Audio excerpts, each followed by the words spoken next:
Civil law का ये topic है जो कि लीगल सिस्टम में होगा, ठीक है। इसमें होता क्या है, इसकी इंट्रोडक्शन को पढ़ने लगे हैं।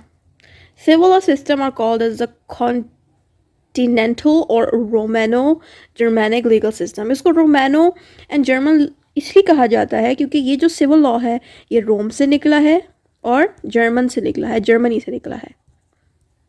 यानी कि जर्मनी की कंट्री से और रोम के कंट्री से ये सिविल लॉ निकल के बना है, इसलिए इसको हम रोमानो जर्मैनिक लीगल सिस्टम भी कहते हैं। The term civil law tradition applies to those legal traditions which originated in the ancient Rome.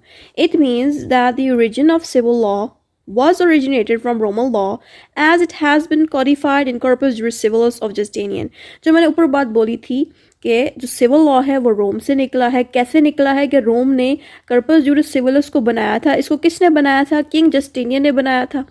जो रोम ने कर्पस जूरिस सिविलिस को बनाया, इसी की वजह से सिविल लॉ बना, ठीक है। इसलिए उन्होंने इसको यहाँ पे लिखा कि रोम से सिविल लॉ बना। These civil laws are based on concepts, categories and rules derived from Roman law with some influence of canon law and customary law of its locality. यानी कि जो रोम के अंदर जो कैनन लॉ मौजूद था और कस्टमरी लॉ मौजूद था वो भी इसमें इंक्लूड किया गया कर्पस जूरिस सिविलिस में। और जब कर्पस जूरिस सिविलिस से हेल्प लेके सिविल लॉ बनाया गया तो उसके अंदर आपको रोम की कस्टमरी और कैनन लॉ भी मौजूद होगी। कस्टमरी लॉज वो लॉज है जो उस ज़माने के लोग जिस तरह से लॉज को यूज़ करते थे, मतलब कि पुराने ज़माने में जब लॉज मौजूद नहीं होते थे तो जो उस एरिया के जो बड़े लोग होते थे तो वो अपने डिसीजंस खुद से सुनाते थे। उन डिसीजंस को, उन फैसलों को कस्टम्स का नाम दे दिया गया। जो लॉज नहीं थे लेकिन पुराने लोग उन रूल्स पे चलते थे, तो जो भी रोम में कस्टम्स मौजूद थे उनको भी सिविल लॉ में इंक्लूड किया गया। और साथ में रोम ने जो कर्पस जूरिस सिविलिस की किताब बनाई उसके अंदर सारे सिविल लॉज मौजूद थे, वो भी सिविल लॉ बनाने के काम आया। सही होगा। साथ में जर्मनी से भी लॉ बना। अब है डेफिनेशन। डेफिनेशन जो है ऑक्सफोर्ड डिक्शनरी से ली गई है। ये डेफिनेशन किसकी है? The system of law predominant on the European continent historically influenced by that of ancient Rome. ये डेफिनेशन जो है सिविल लॉ की हम पढ़ रहे हैं, ठीक है, जिसमें ये लिखा हुआ है कि ये वो लॉ है जो यूरोपियन कॉन्टिनेंट से निकला। यूरोपियन कॉन्टिनेंट बेसिकली पुराने वक्त का रोम था, ठीक है। बहुत पुराने ज़माने का जो रोम था जिसने लॉ बनाया, जिसने सिविल लॉ बनाया, इसी के बारे में यहाँ लिखा है कि जो सिविल लॉ है वो रोम से निकला है जो कि बहुत पुराने ज़माने का है। Meaning of term civil law tradition.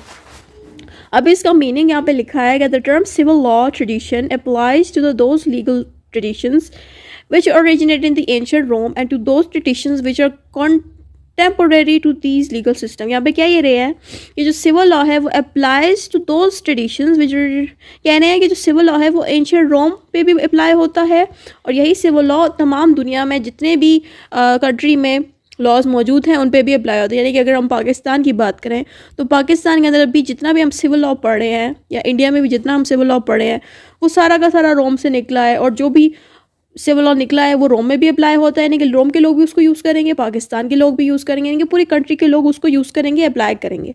And to those traditions which are contemporary to this legal system. और जो बाकी के जो लॉज हैं उनके साथ भी ये फिट हो सकता है। ये बात इसके मीनिंग में लिखा है। Origin and historical aspects of civil law tradition. Origin क्या है कि ये कहाँ से निकला है और इसकी हिस्ट्री क्या है, ये हम पढ़ने लगे हैं। In the 2nd century BC civil law and is foundation and roots during the period of Roman Republic even before the empire। यहाँ पे क्या ये रहा है कि जब रोम में रोमन रिपब्लिक रहती थी उस ज़माने में सिविल लॉ जो था वो बना था, ठीक है, उसके रूट्स वहाँ से निकले थे। In 27 BC when the Romans Republic came into an end, legal experts and jurists got their eminence। यहाँ पे क्या ये रहे कि जो जब रोमन रिपब्लिक ख़त्म हो गया, वो दौर जब ख़त्म हो गया 27 BC में, तो उस दौरान जो जूरिस्ट थे, जूरिस्ट वो लोग होते हैं जिनके पास लॉज की नॉलेज होती है, लॉज के बारे में ये एक्सपर्ट होते हैं, ठीक है। तो जैसे इनके जो जूरिस्ट हैं उनके पास जैसी पावर आए, एमाइनेंस आई, एमाइनेंस को कहते हैं power, fame and acknowledgement, superiority with in a particular sphere. यानी कि जिस इलाके में रोमन रिपब्लिक थी, जैसे रोमन रिपब्लिक का दौर ख़त्म हुआ उस दौरान जूरिस्ट के पास पावर्स आ गई। जैसे इनके पास पावर्स आ गई तो क्या हुआ, जजेस and the jurist of Roman empire made great contribution to the development of civil law. जैसे इनके पास पावर आई तो इन जूरिस्ट ने और उस इलाके के जो जजेस थे उन्होंने रोम के एम्पायर में बहुत ज़्यादा लॉज को बनाया। रोम के एम्पायर का मतलब है कि रोम के ज़माने में जो वहाँ पे किंग्स मौजूद थे, उन किंग्स की हेल्प करने के लिए यूरिस्ट ने और जजेस ने बहुत हेल्प आउट की, और उसी हेल्प की वजह से आज जो भी हम सिविल लॉ पढ़ते हैं वो सारा का सारा इन्हीं लोगों ने बनाया था। जजेस अब आ जाते हैं। In Roman empire there were two types of जजेस, जिनको कहते हैं प्रेटर एंड जुडेक्स। ठीक है, रोम में बस इस टाइप के जजेस मौजूद होते थे। ठीक है, पहला है प्रेटर। प्रेटर कौन होता है? The judicial authority of praetor was limited. They were appointed for 1 year and could hold praetorial proceeding. Basically ये जो जुडिशियल अथॉरिटी जो है प्रेटर की, इनकी पावर्स कम होती हैं, लिमिटेड होती हैं, और ये सिर्फ 1 साल तक ही अपनी ऑफिस में रह सकते हैं। 1 साल के बाद इनको रिटायर कर दिया जाएगा, इनकी जगह कोई और आ जाएगा, और ये सिर्फ प्री ट्रायल केसेस को ही डील कर सकते हैं, यानी कि ट्रायल केसेस को ही डील कर सकते हैं। Praetor publish their edicts annually. Edicts are orders, laws and rules, यानी कि प्रीटर्स के पास एडिक्ट्स देने की पावर है। एडिक्ट्स क्या चीज़ होती है? एडिक्ट्स का मतलब है ऑर्डर, लॉज एंड रूल्स, यानी कि ये ऑर्डर और रूल्स और लॉज बना सकते थे। These edicts contain public and private laws made by praetor during their tenure, यानी कि जब तक वो अपने ऑफिस में रहते हैं, यानी कि 1 साल तक जब तक वो रहते हैं, तो जो भी रूल्स और लॉज और ये सब बनाते हैं, इन सब को एडिक्ट्स कहते हैं। और ये जो एडिक्ट्स हैं ये रिकॉर्ड्स की शक्ल में सेव कर दिए जाते थे। ठीक है, ताकि लॉज बनाने के काम आ सके। अब आते हैं जुडेक्स। जुडेक्स दूसरे जजेस होते हैं। ये कौन है? The legal authority of judex was even less than praetor, यानी कि इनकी पावर्स ऊपर वाले से भी कम होती हैं। They were appointed for particular cases और cases at time of trial, यानी कि इनको सिर्फ उसी वक्त रखा जाता है जब किसी केस में इनकी ज़रूरत पड़ती है, या किसी खास केस में एक्स्ट्रा जज की ज़रूरत पड़े तब इनको रख दिया जाता है। ठीक है, ये थोड़े वक्त के लिए होते हैं। अब आता है जूरिस्ट। हमने ऊपर जो पढ़ा था वो जजेस के बारे में पढ़ा था। अब आते हैं जूरिस्ट। जूरिस्ट वो लोग होते हैं जो लॉज बनाते हैं। ठीक है, इनके पास लॉज की बहुत नॉलेज होती है। As the legal authority of praetor and judex was limited, they needed jurist for legal advice, यानी कि जो जजेस हैं ये प्रेटर एंड जुडेक्स, ये दोनों क्या हैं? जजेस हैं। ठीक है, जो जजेस थे रोम के, उनके पास पावर्स बहुत थोड़ी थी, तो जाहिर बात है जब इनके पास पावर्स थोड़ी थी तो इन दोनों जजेस को जूरिस्ट की हेल्प लेनी पड़ती थी, क्योंकि जूरिस्ट जो थे ये इनको लॉज के मुताबिक एडवाइस देते थे, लीगल एडवाइस देते थे कि आप ऐसा लॉ के अकॉर्डिंग अपना ऑर्डर दें या अपना डिसीजन सुनाएं। The jurist were man from the upper class of Roman society. Jurists' main aim was to develop relationship between citizens and those which were non-residents. और ये जो jurists थे ये upper क्लास में होते थे, यानी कि अमीर या अच्छी फैमिली से बिलोंग करते थे, और उनका काम ये होता था कि जो सिटीजन्स थे और जो बाहर के लोग थे उनके आपस में रिलेशनशिप अच्छा बनाए और अच्छे लॉज डेवलप करें उस एरिया में। तो बस इनका ये छोटा छोटा काम था। अब आते थे इंस्टीट्यूट्स। द इंस्टीट्यूट्स में क्या होता है? A Roman jurist named Gaius wrote a book in 2nd century named as institute. ये जो बंदा था ये बहुत फेमस था रोम में। ठीक है, इस बंदे ने एक किताब लिखी थी जिसका नाम था द इंस्टीट्यूट, जो कि 2nd century में बनाई गई थी। ठीक है, he collected all Roman laws written in the treatise in a comprehensive statement of a private law and named it as an institute, and later on it became a part of Corpus Juris Civilis। हुआ ये था कि ये जो बंदा था guys, इसने एक इंस्टीट्यूट की किताब बनाई। इस इंस्टीट्यूट की किताब में था क्या? इसमें जितने भी रोम के ज़माने में लिखे हुए प्राइवेट लॉज थे, उनकी जितनी भी स्टेटमेंट्स थी इन प्राइवेट लॉज की, उनको इसने इस किताब में इकट्ठा कर दिया। और जो जितनी भी ट्रीटीज थी, ट्रीटीज क्या होती हैं? 2 कंट्रीज़ में 2 कंट्रीज़ जब आपस में कोई एग्रीमेंट करें उनको हम कहते हैं ट्रीटीज। ठीक है, ट्रीटीज का मतलब है 2 कंट्रीज़ का आपस में एग्रीमेंट करना। तो जो भी रोम ने उस ज़माने में एग्रीमेंट्स किए थे दूसरी कंट्री से, वो सारे भी इस इंस्टीट्यूट्स में मौजूद थे, और साथ में जो भी प्राइवेट लॉज थे जो भी उस ज़माने में बनाए गए थे वो भी इस इंस्टीट्यूट्स में डाले गए। और किसने किया था? इस बंदे ने बनाई थी। और इस बंदे की बनाई हुई ये किताब कर्पस जुरिस सिविलिस में भी डाली गई। कर्पस जुरिस सिविलिस एक बहुत सेपरेट टॉपिक है जिसके ऊपर मैंने एक वीडियो बना चुकी हूँ। अब आता है कर्पस जुरिस सिविलिस। अब कर्पस जुरिस सिविलिस की इंट्रोडक्शन पढ़ने लगे हैं। ये कर्पस जुरिस सिविलिस को जस्टिनियन ने बनाया था, जो कि बाइजेंटाइन एम्पायर का किंग था। ये जो किंग था इसने ऑर्डर दिया था कि कंप्लीशन की जाए कर्पस जुरिस सिविलिस की किताब को। इस बंदे ने, जो किंग था, उसने कंप्लीशन का ऑर्डर दिया था कि इस बुक को कंप्लीट किया जाए। ठीक है, कंप्लीशन का मतलब है कंप्लीट करना। In the 6th century containing all the Roman laws into one body named as Corpus Juris Civilis। इस बंदे ने 6th century में लोगों को ऑर्डर दिया था कि आप जो है किताब बनाए जिसके अंदर सारे रोमन लॉज को इकट्ठा कर दिया जाए, और बाद में इस किताब को नाम दे दिया गया कर्पस जुरिस सिविलिस को। और बाद में जो कर्पस सिविलिस का जो नेम है इसको हम कोड ऑफ जस्टिनियन का नाम भी दे दिया गया, क्योंकि इसको जस्टिनियन के किंग ने बनाया था, जो यहाँ पे लिखा हुआ है। कि इस कॉर्पस जुरिस सिविलिस को जस्टिनियन ने बनाया, इसलिए इसको हम कोड ऑफ जस्टिनियन भी कह सकते हैं। मीनिंग ऑफ कॉर्पस जुरिस सिविलिस है, corpus जुरिस civilis means the body और set of civil laws collected and gather which have force the basis for the civil. Basically जो कॉर्पस जुरिस सिविलिस इसके अंदर तमाम रोम के लिखे हुए लॉज मौजूद थे, और वो जो कॉर्पस जुरिस सिविलिस में जितने भी लॉज मौजूद थे वो सिविल लॉज थे।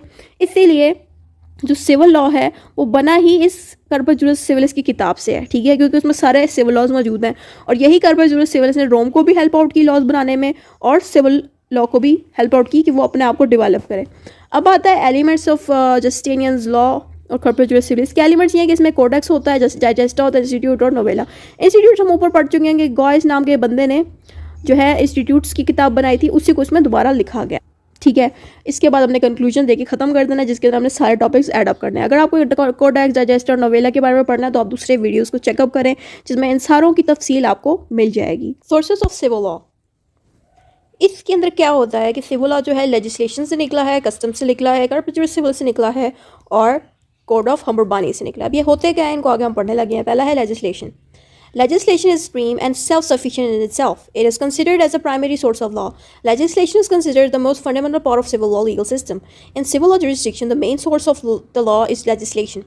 Basically, legislation होता ये है कि ये laws को बनाता है, ठीक है, और ये अपने आप में ही एक पावरफुल अथॉरिटी है, ठीक है। उसके अलावा लेजिस्लेशन जो है बहुत इंपॉर्टेंट पार्ट है सिविल लॉ का, क्योंकि विदाउट लेजिस्लेशन लॉस बन ही नहीं सकते, क्योंकि इन्हीं लेजिस्लेशन के अंदर जूरिस्ट बैठे होते हैं। जूरिस्ट वो लोग होते हैं जिनके पास लॉस की समझ होती है, ठीक है। तो without the help of legislation किसी भी मुल्क का लॉ नहीं बना सकते। तो यहाँ पे एक और बात भी लिखी है कि सिविल लॉ को बनाने के लिए जो सोर्स है वो लेजिस्लेशन है, और लेजिस्लेशन जो है मेन सोर्स है, पहली और सबसे ज़रूरी सोर्स है। The laws are systematically codified. These codes constitute a very distinctive or unique feature of Romanesque legal system or the so-called civil law. Basically जो legislation है उसने इस तरह से लॉज को किया है कि उन्होंने लॉज को कोट करके लिखा हुआ है, यानी कि जैसे हम पढ़ते नहीं है लॉज में कि सेक्शन 1 आर्टिकल फलाना, आर्टिकल 5(1), ये जितने भी लॉज को नंबरिंग देना, यही इस चीज़ को हम कहते हैं कोट करना, ठीक है। इनको कोट किसने किया? लेजिस्लेशन की डिपार्टमेंट ने किया। तो लेजिस्लेशन की वजह से क्या होता है कि लॉज को कोट किया जाता है। उसके बाद लेजिस्लेशन की वजह से क्या हुआ कि रोम का लॉ बना और सिविल लॉ बना। A civil code is a book which contains the laws that regulate the relationship between individual. Civil codes का मतलब है, सिविल कोड्स की बात कर रहे हैं कि बेसिकली जो सिविल लॉज हैं, सिविल कोड्स का मतलब है सिविल लॉज। इनको कोड्स का नाम इसलिए दिया गया कि हम जितना भी लॉज पढ़ रहे हैं, जैसे कि सेक्शन 1 पढ़ रहे हैं या आर्टिकल फलाना, जितने भी आर्टिकल्स या सेक्शन की नंबरिंग होती है इनको कोड्स कहते हैं। जो भी सिविल लॉ के अंदर जितने कोड्स बनाए गए हैं, जिसको बुक की शक्ल में लिख दिया गया है, यानी कि हम जितनी भी बुक्स पढ़ते हैं लॉ की, हर बुक की अलग अलग चीज़ें होंगी। जैसे कि सिविल लॉ के अंदर डिफरेंट आर्टिकल्स होंगे, सेक्शंस होंगे, क्रिमिनल लॉ के डिफरेंट सेक्शंस और आर्टिकल होंगे। इन सब से क्या होता है कि रिलेशनशिप मेंटेन रहता है इंसानों का, यानी कि कोई इंसान किसी अगर मर्डर करता है तो उसके ऊपर क्रिमिनल लॉस के कोड्स मौजूद होंगे कि फ़लाँ कोड में, फ़लाँ कोड का मतलब है कि फ़लाँ सेक्शन में इसकी इस मर्डर की ये सज़ा लिखी गई है, ठीक हो गया। वैसे ही सिविल लॉ में भी किसी भी गलत हरकत की वजह से उनको सज़ा भी मिलेगी, ठीक हो गया। तो ये सारा कुछ जो था लेजिस्लेशन पढ़ा। अब हमने पढ़ने लगे टाइप्स इसकी है कि इसमें एक्सट्रीम लेजिस्लेशन होती है और सबऑर्डिनेट लेजिस्लेशन होती है, डेलीगेटेड और एडमिनिस्ट्रेटिव लेजिस्लेशन होती है, ठीक है। All this perform different functions. तो जो सुप्रीम लेजिस्लेशन होती है ये ज़्यादा सुप्रीम पावर इनके पास होती है, ज़्यादा पावर्स होती हैं। सबऑर्डिनेट होती हैं जो कि इनके अंडर होती हैं, बेसिकली ये जो है इस ऊपर वाले के अंडर काम करती हैं। फिर डेलीगेटेड लेजिस्लेशन आ जाती है जिसमें जो है जितनी भी गवर्नमेंट की अथॉरिटीज़ हैं वो भी अपनी अपनी खुद की लेजिस्लेशन करती है, यानी कि जो गवर्नमेंट की ब्रांचेज जो खुद चलती हैं उनको भी खुद चलने के लिए कुछ लॉज बनाने की ज़रूरत पड़ती है कि फ़लाँ ऑफिसर ये काम करेगा, फ़लाँ ऑफिसर ये काम करेगा, तो वो उसको हम एडमिनिस्ट्रेटिव या डेलीगेटेड लेजिस्लेशन करते हैं। तो बेसिकली ये सारा जो है टाइप्स थी। अब आता है कस्टम्स। कस्टम्स क्या होते हैं? Customs are the habitual practices which are observed and highly followed by people. Basically जो पुराने वक्त का जो दौर था जब लॉज मौजूद नहीं थे, उस वक्त लोग ज़िंदगी अपनी कैसे गुजारते थे? होता यह था कि जो बहुत सारे लोग रहते थे किसी इलाके में या किसी गाँव में, ठीक है, तो उस गांव में कोई भी मसला हो जाता था तो उसको सॉल्व करने के लिए किसी बड़े आदमी के पास जाया जाता था जिसके पास ज़िंदगी का तजुर्बा होता था। तो कोई भी मसला हो जाता है तो ये बंदा उनको कोई मशवरा देता है कि आप ये काम कर दें, तो वो जो मशवरा होता है वो कस्टम्स में आ जाता है, ठीक हो गया। उसके अलावा उस एरिया में जो भी प्रैक्टिस की जाती है, प्रैक्टिस का मतलब है कि वो अपनी ज़िंदगी को किस तरह चलाते थे। जैसे कि अगर किसी बड़े को देख लिया तो वो खड़े हो जाते थे उनकी रिस्पेक्ट में, तो इस चीज़ को हम प्रैक्टिस कहते हैं, जो कि कस्टम्स में डाल दिया गया। इस कस्टम से क्या हुआ? लॉज बनाए गए, ठीक है। तो बेसिकली कस्टम्स को कहते हैं हैबिचुअल प्रैक्टिसेस, जो कि पुराने वक्त के ज़माने के प्रैक्टिस थे, लोगों की आदतें थीं, लोगों को ज़िंदगी गुजारने का तरीका था, जिसको बाद में लॉज बनाया गया, जिनसे लॉ बनाया गया। It is the one of the most oldest source of law making, ठीक है, ये बहुत पुराना सोर्स है। It is a primary source of law. These laws are based on customs which are called customary law. Customs से जो laws बनते हैं उनको हम कहते हैं कस्टमरी लॉ. ठीक है. They always play an important role in the development of civil law. तो ये जो कस्टम्स हैं इनकी वजह से सिविल लॉ बना. ठीक है. ये बात उन्होंने याद लिखी है कि ये जो कस्टम्स हैं इस सिविल लॉ बनाने के काम आए हैं. Customs are mostly not written and according to the jurist it is the oldest source of law. Basically जो कस्टम्स हैं ये रिटन फॉर्म में नहीं होते. आपको अपने किसी बड़े के साथ बैठ के बातचीत करनी पड़ती है, उनसे पूछना पड़ता है कि पुराने वक्त में किस तरह से लोग रहते थे. तो ये कस्टम्स रिटन नहीं होते. ये लोगों की पुराने ज़माने की आदतें होती हैं, किस तरह लोग ज़िंदगी गुजारते थे. तो ये रिटन फॉर्म में मौजूद नहीं होती. तो जूरिस्ट जो लॉज बनाते हैं उनके मुताबिक ये बहुत ही पुराना सोर्स है. इसको इस सोर्स को ढूंढना भी मुश्किल है इस कस्टम को. और अगर कस्टम मिल भी जाए तो वो रिटन फॉर्म में नहीं होगा, या तो किसी बड़े की मदद से उसको लिखा जाएगा. ठीक है. जो बहुत ही पुराने वक्त के दौर का आदमी होगा, जो जिंदा होगा. ठीक है. उससे आप कस्टम निकाल सकते हो. It is difficult to preserve custom because they are mostly not written. और प्रिजर्व करना मतलब कि महफूज करना या सेव करना कस्टम को काफ़ी मुश्किल होता है, क्योंकि ये बहुत ही पुराने होते हैं और रिटन फॉर्म में मौजूद नहीं होते. यानी कि लोग किस तरह से अपनी ज़िंदगी गुजारते थे पास्ट में, उन्होंने कभी भी अपनी ज़िंदगी को गुजारने के तरीके को किसी पेज पे लिखा नहीं था. बस ऐसे ही उनको पता था कि हम अपनी ज़िंदगी कैसे गुजारते हैं, उनको वैसे ही पता था. लेकिन उन्होंने कभी भी अपने प्रैक्टिस को लिखा नहीं, राइट नहीं किया, जिसकी वजह से हमारे तक रिकॉर्ड्स नहीं पहुँचे. बड़े मुश्किल से हम तक रिकॉर्ड्स इस तरह से पहुँचे कि हमने किसी बड़े से खुद जाके पूछा कि कैसे उस ज़माने में लोग रहते थे. Customs are found from culture, tradition and knowledge of past history from old age people. यानी कि जो कस्टम है वो आपको कल्चर से मिल सकता है. उस ज़माने का जो कल्चर है, अगर आप कल्चर को स्टडी करोगे वहाँ से आपको पता चलेगा हाँ इतने साल पहले वहाँ का लोगों का कस्टम क्या था. कस्टम का मतलब वहाँ पे लोग किस तरह रहते थे, उनका प्रैक्टिस क्या था, किस तरह से उठते बैठते थे, कोई लड़ाई होती थी तो कैसे मसले सॉल्व करते थे. ट्रेडिशन से होता था. ट्रेडिशन और कस्टम एक ही चीज़ है. और knowledge of the past history of people, यानी कि उस ज़माने के जो भी लोग जिंदा थे उनसे आप पूछ सकते हो कि आपके ज़माने में लोग किस तरह से अपनी ज़िंदगी को गुजारते थे. यानी कि बूढ़े ओल्ड एज पीपल से आप उनके नॉलेज को पूछ सकते हो कि उस ज़माने में लोग कैसे रहते थे. उससे भी कस्टम मिल सकता है हमें. Modern research shows that reasonable customs are recognise in modern legal system. यानी कि जो पुराने वक्त का जो कस्टम था उसमें से कुछ कस्टम्स ऐसे होंगे जो हमारे आज के दौर में भी सूटेबल होंगे. उनको क्या किया जाता है कि जो सूटेबल कस्टम्स होंगे उन्हीं को फिर उनकी हेल्प से लॉ बना दिया जाएगा. ये बात उन्होंने यहाँ लिखी कि जो कस्टम्स रीजनेबल होंगे या सूटेबल होंगे आज के मॉडर्न दौर के लिए, उसकी हेल्प से नए वाले लॉज बनाए जाएंगे. And they are kept in view when the legislation or legislative authority formulate और make any new law. Basically जो भी पुराने वक्त के कस्टम हो गए उनमें से जो भी सबसे ज़्यादा रीजनेबल या अच्छा होगा, जो हमारे आज के दौर के साथ सूट करेगा, तो उसको केप्ट इन व्यू किया जाएगा. यानी कि उस पर नज़र रखी जाएगी उस कस्टम पे. फिर उस कस्टम से जो है लॉज बनाए जाएंगे. लॉज कौन बनाएगा? लेजिस्लेटिव अथॉरिटी उस कस्टम से लॉज बनाएगी. ये बात उन्होंने यहाँ लिखी है. अब आता है कॉर्पस जुरिस सिविलिस. दोबारा आ गया ये वो टॉपिक. कॉर्पस जुरिस सिविलिस को हम कोड ऑफ जस्टिनियन कहते हैं. कोड ऑफ जस्टिनियन इसलिए कहते हैं क्योंकि इसको किंग जस्टिनियन ने बनाया था कॉर्पस जुरिस सिविलिस को. कॉर्पस जुरिस सिविलिस एक बुक है जिसके अंदर सारे सिविल लॉज मौजूद हैं. ये कौन से सिविल लॉज हैं? ये वो सिविल लॉज हैं जो रोम के इलाके में मौजूद थे. रोम वो वाला जो बहुत ही पुराने वक्त का रोम है. ठीक है. तो पुराने ज़माने में जो रोम था उसमें जितने भी लॉज मौजूद थे उन सबको एक बुक में लिख दिया गया. उस बुक को नाम दे दिया गया corpus जुरिस civilis. These are body और set of rules that are collection of laws that are developed under the Byzantine period Justinian during this year. यानी कि इस साल पहले जो किंग था उसकी मौजूदगी में ये लॉ जो है बनाया गया. ये किताब बनाई जिसमें कलेक्शंस ऑफ लॉज थे बहुत सारे. It is a source of civil law. Roman law provided the foundation of civil law. This means civil law is डाइव्ड out from Corpus जुरिस Civilis which was in the Roman law system. Basically Roman law system की वजह से civil law system बना. ठीक हो गया. क्योंकि Roman law ने ही कॉर्पस जुरिस सिविलिस की किताब बनाई. कॉर्पस जुरिस सिविलिस के अंदर सारे सिविल लॉज मौजूद थे जो कि रोम के ज़माने में एग्जिस्ट करते थे. Codes of laws made it easier to understand law. Basically Rome ने जो कॉर्पस जुरिस सिविलिस बनाया उसने क्या किया, रोम ने कि जितने भी लॉज थे उनको कोड की शक्ल दे दी. यानी कि आर्टिकल और सेक्शन के नाम दे दिए कि सेक्शन 1 ये कहता है, आर्टिकल फ्लां ये कहता है. तो रोम ने ही कोड की शक्ल में लॉ को बना दिया. यानी कि कोड्स दे दिए आर्टिकल वाला. ठीक है. और इसी रोम की वजह से हमारे तक लॉज महफूज हो गए. जिससे क्या होगा कि codes of law made it easier to understand law. और लॉ को समझना हमारे लिए आसान हो गया क्योंकि लॉज को कोड की शक्ल दे दी गई कि फ्लां सेक्शन जो है ये कहता है, फ्लां आर्टिकल ये कहता है. तो ये चीज़ होती है. Justinian order the completion of book that contains all Roman laws in one body and this book was known as the Corpus Juris Civilis. This book of Corpus Juris Civilis is a set of civil law collected and then gathered which have formed the basis of both Roman legal system as well as civil legal system. Basically Corpus Juris Civilis को Justinian ने लिखा और उसको book बना दी. और इस book को हम कॉर्पस जुरिस सिविलिस भी कहेंगे और इस बुक को हम कोड ऑफ जस्टिनियन भी कहेंगे क्योंकि इसके अंदर रोमन लीगल सिस्टम की भी लॉज मौजूद हैं और सिविल लॉ लीगल सिस्टम की भी लॉज मौजूद हैं. बेसिकली ये दोनों लीगल सिस्टम्स को कॉर्पस जुरिस सिविलिस डील करता है. ठीक है. यानी कि कॉर्पस जुरिस सिविलिस के लॉज रोमन लीगल सिस्टम में भी मौजूद होंगे और सिविल लीगल सिस्टम में भी मौजूद होंगे. Court of Humber-Bani. The Code of Humber-Bani is considered an immortal figure in the history and regarded as a true legal code. Basically ये भी कोड ही है. एक बंदा था हम्बरबानी, उसने भी लॉज को कोड की शक्ल में बना दिया. It was one of the earliest and the completed written legal system. यहाँ पे क्या कह रहे हैं कि ये पहला बहुत ही पुराना अर्लीस्ट कोडेड लॉ है। बेसिकली ये पहला रिटन लॉ था। रिटन लॉ में क्या होता है कि सारे लॉज सेक्शंस और आर्टिकल की शक्ल में कोड हो गए लिखे जाते हैं। The Hammurabi code of law is a collection of 282 rules. इसमें 282 लॉज और रूल्स मौजूद थे, ठीक है। Establish standards for commercial interactions and set fines, different punishment to meet the requirement of justice। और इस कोड को इसलिए बनाया गया ताकि कमर्शियल इंट्रैक्शंस की जाएँ, फाइन्स जो है बनाए जाए लोगों के लिए, और पनिशमेंट रखी गई हैं ताकि लोगों को इंसाफ मिल सके, जस्टिस मिल सके। ये कोड ऑफ हम्बरबानी इसलिए बनाया गया। Although Hammurabi code was the first Mesopotamian law collection discovered, it was not the first written law because there were already many oldest written laws available.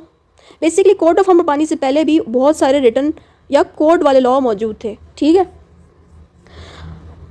तो इसलिए इसको हम पहला रिटन लॉ नहीं कह सकते। ये बात उन्होंने यहाँ लिखी है। Hammurabi code provide some of the earliest examples of doctrine of lex talionis and the law of retribution, यानी कि कुछ डॉक्ट्राइंस हैं जो कि इसी कोड ऑफ हम्बरबानी से निकला है। अगर आप ये लिखना चाहते हैं तो लिख लें, नहीं तो जितना ऊपर लिखा हुआ है कोड ऑफ हम्बरबानी का तो ये काफ़ी है। करेक्टरिस्टिक्स ऑफ सिविल लॉ आ गया है, ठीक है, जो कि सिविल लॉ का टॉपिक ही है। इसमें क्या लिखा है? इसकी करेक्टरिस्टिक ये है कि ये सिस्टमेटिक लॉ है।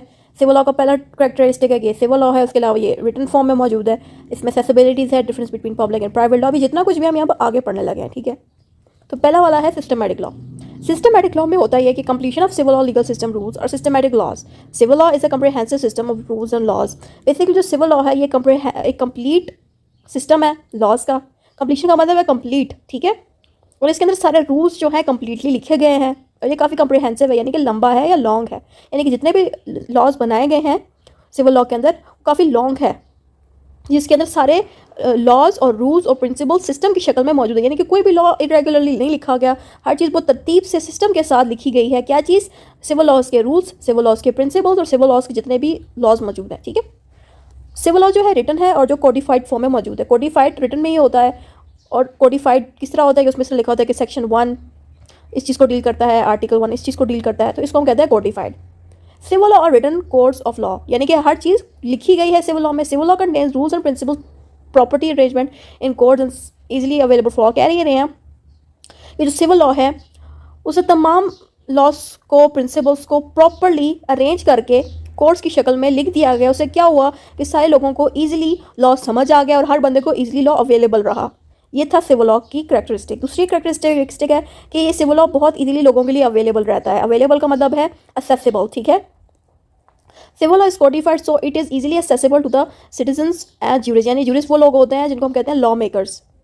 तो लॉ मेकर्स के लिए यानी कि जूरिस के लिए भी बहुत इजीली सिविल लॉ अवेलेबल है, और सिटीजन जो नॉर्मल लोग हैं वो भी इजीली सिविल लॉ को असेस कर सकते हैं, हासिल कर सकते हैं। उसकी अगली करेक्टरिस्टिक ये है कि सिविल लॉ जो है इसके डिफरेंस बिटवीन, इसके अंदर आपको पब्लिक राइट्स और private rights and public rights separately मिल जाएंगे। यानी कि किसी भी बंदे को कंफ्यूज होने की जरूरत नहीं, वो बस सिविल लॉ खोले उसको पब्लिक राइट्स अलग से मिल जाएंगे सिविल लॉ में लिखे हुए, और प्राइवेट लॉ अलग से मिल जाएंगे जिसको कोर्ट की शक्ल में लिखा जाएगा। यहाँ पे लिखा है कि public law deals with the part of law which regulates relationship between law legal person and government. यानी कि पब्लिक लॉ जो है लीगल पीपल्स को डील करता है। लीगल पीपल या लीगल पर्सन वो होता है जो गवर्नमेंट अथॉरिटी में वर्क करता है। जो गवर्नमेंट अथॉरिटी में वर्क करता है उसको हम लीगल पर्सन कहते हैं, ठीक है। जो पब्लिक लॉ है वो लीगल पर्सन या गवर्नमेंट को डील करती है, ठीक है। The public laws that are made by civil law deals with the state, government, society and legal matters। जो कि सोसाइटी, गवर्नमेंट, स्टेट और लीगल मैटर्स को जो डील करती है उसको हम कहते हैं पब्लिक लॉज, और ये लॉज जो हैं सिविल लॉ में मौजूद होंगे। It also contains constitution law, administrative law, tax law and criminal laws. और ये जितने लॉज हैं ये पब्लिक लॉ के अंदर आते हैं और ये सिविल लॉ के अंदर मौजूद है। Further more the public law deals with the rights and duties of the state towards the citizen. यानी कि सिविल लॉ जो है ये चीज़ भी डील करती है कि वो स्टेट्स के और सिटीजन्स के आपस में जो रिलेशनशिप है इसको भी ये चलाती है, ठीक है। ये बात यहाँ लिखी है। अब आते हैं प्राइवेट लॉज। प्राइवेट लॉज जो है नॉर्मल पर्सन्स को डील करते हैं, पर्सन्स के एक दूसरे, यानी कि दो इंसान है, ठीक है। उन दोनों इंसानों ने आपस में कोई कॉन्ट्रैक्ट किया है कि मैंने ये घर बेचना है या प्रॉपर्टी खरीदनी है या गाड़ी खरीदनी है, उसको कॉन्ट्रैक्ट किया है, उसको ये लॉज डील करते हैं। Trust laws, torts laws, corporation, जितने भी ये लॉज हैं ये प्राइवेट लॉ के अंदर आते हैं। ट्रस्ट को आप अलग से दूसरी वीडियोस में समझ लें कि ये होते क्या हैं, और इन सबको आप अलग अलग से समझ लें। तो ये जितने भी trust and torts and purpose, corporation and contract, जितना कुछ भी है प्राइवेट लॉ के अंदर ही आता है, और प्राइवेट लॉ इनको डील करते हैं। प्राइवेट लॉ जो है सिविल लॉ के अंदर मौजूद होते हैं। अब आता है रोल ऑफ जजेस। जजेस of civil law follows legal rules which are enacted bye legislator only. यानी कि जो जजेस हैं वो लॉ को फॉलो करते हैं, उन लॉज को जिनको लॉ मेकर्स ने बनाया होता है, ठीक है। एनेक्टेड बाय लेजिस्लेटर, लेजिस्लेटर वो लोग होते हैं जो कि लॉ बनाते हैं, लॉ मेकर्स, ठीक है। यानी कि जो लॉज लेजिस्लेटर्स ने बनाए होते हैं लेजिस्लेशन डिपार्टमेंट में, उन बने हुए लॉज को जजेस फॉलो करते हैं। और ये वो कौन से लॉज बनाते हैं? सिविल लॉज बनाते हैं। इन सिविल लॉ सिस्टम अ जज solve a case with the help of codified law, यानी कि जो भी लॉ मौजूद होता है उसी लॉ की हेल्प से जज फैसला सुनाता है, डिसीजन देता है। जज do not interpret the case on their own, यानी कि जज खुद से कोई लॉ पर नहीं वर्क करता, बल्कि ये जो जज है ये कोडिफाइड यानी कि जो रिटन सिविल लॉज मौजूद हैं उन्हीं को देख के अपना केस सुनाता है। रूल ऑफ लेजिस्लेटर, लेजिस्लेटर वो लोग हैं जो लॉज बनाते हैं, लॉ मेकर्स, ठीक है। Legislators of civil law tradition modernise the codes and principle with the advice of professor scholar jurist. Basically जो लेजिस्लेटर हैं, जो लॉ बनाने वाले लोग हैं, ये सिविल लॉ को मॉडर्नाइज करते हैं, यानी कि सिविल लॉ को चेंज करते हैं बदलते एनवायरनमेंट के साथ, यानी कि जो आजकल के दौर में जो चेंजेस आई हुई हैं उसके हिसाब से लेजिस्लेटर सिविल लॉ को चेंज करते हैं। और हेल्प किससे लेते हैं? प्रोफेसर से हेल्प लेते हैं, स्कॉलर से हेल्प लेते हैं एंड जूरिस्ट से। यानी कि लेजिस्लेटर जब लॉ को यानी कि सिविल लॉ को जब चेंज करेंगे, मॉडर्न बनाएंगे, तो ये इन लोगों से हेल्प लेंगे जिनके पास लॉ की नॉलेज हो, जिनके पास हर चीज़ की नॉलेज हो। And the administrators according to the needs of them. अच्छा, यहाँ पे क्या ये रहेंगे जो भी एडमिनिस्ट्रेटिव अथॉरिटी है या प्रोफेसर्स हैं, स्कॉलर्स हैं, जूरिस्ट हैं, इनसे हेल्प लेके लॉ को बनाया जाता है। और डिमांड भी देखी जाती है सोसाइटी की कि सोसाइटी की क्या डिमांड है, उसके मुताबिक सिविल लॉ को लेजिस्लेटर जो है बनाता है। डिफर फ्रॉम क्रिमिनल लॉ, जो सिविल लॉ है वो क्रिमिनल लॉ से डिफरेंट होता है। Criminal law deals with the punishment of individuals who commit crimes against the public, society और state. It relates to public rights and private rights. While civil law deals with the relationship between private citizens, for example, property damage, etc., it relates to the private rights of private person. कह ये रहे हैं कि criminal law अक्सर ही public ही होता है, ठीक है। बहुत कम केसेस ऐसे होते हैं जिसमें प्राइवेटली क्राइम किया जाए, लेकिन सिविल लॉ जो है मोस्टली प्राइवेट केसेस को डील करता है। उसमें कम ही ऐसे केसेस आपको देखने को मिलेंगे जो पब्लिकली हों, बट पब्लिक केसेस भी बहुत ज़्यादा डील करता है सिविल लॉ भी, बट ज़्यादातर ये सिविल लॉ प्राइवेट केसेस को डील करता है। ये बात यहाँ लिखी है। बस इतना ही था इस टॉपिक में।